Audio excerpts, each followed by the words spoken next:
guess they completely moved the sign that was vandalized now, huh?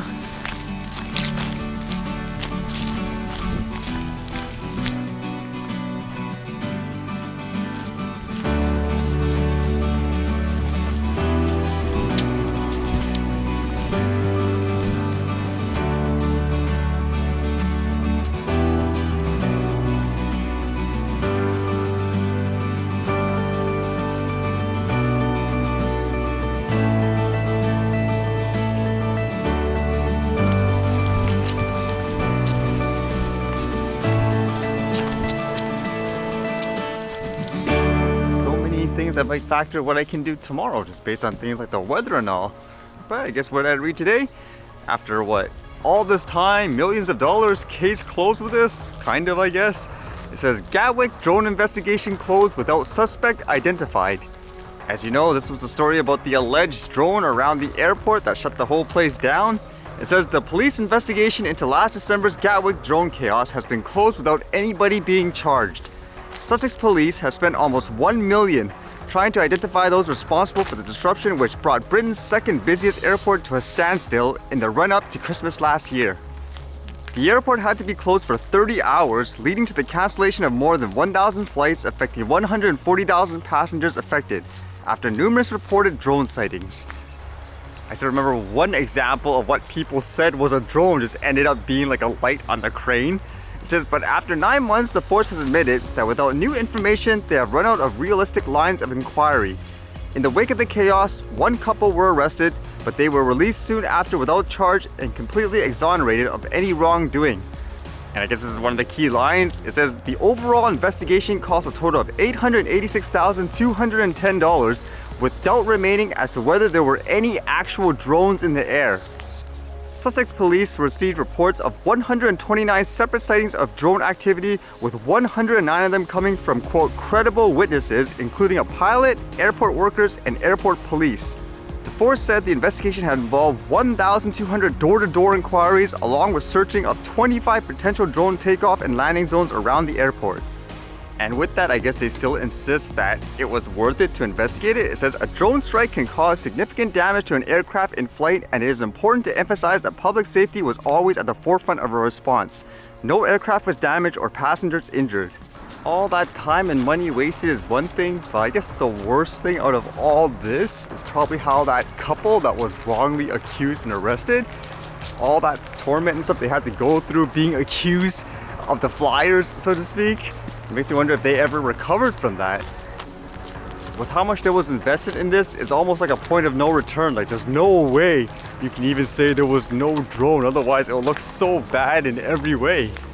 I guess it's a little unfortunate, but we'll see if that basically helps ease up things like hysteria in general, or at the same time, I mean, yeah, it's dangerous and all that, but is it enough to warrant that kind of a hysteria, I guess you could say? Whereas in some places, some countries, they see a drone or whatever, like on the radar they say, they take care of it, simple as that.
Well, I guess we'll have to wait and see if the weather holds up and all for tomorrow. Does anyone have any vlog types of ask me anything questions? I think it might actually be fitting for tomorrow, actually.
Alright, see you guys later.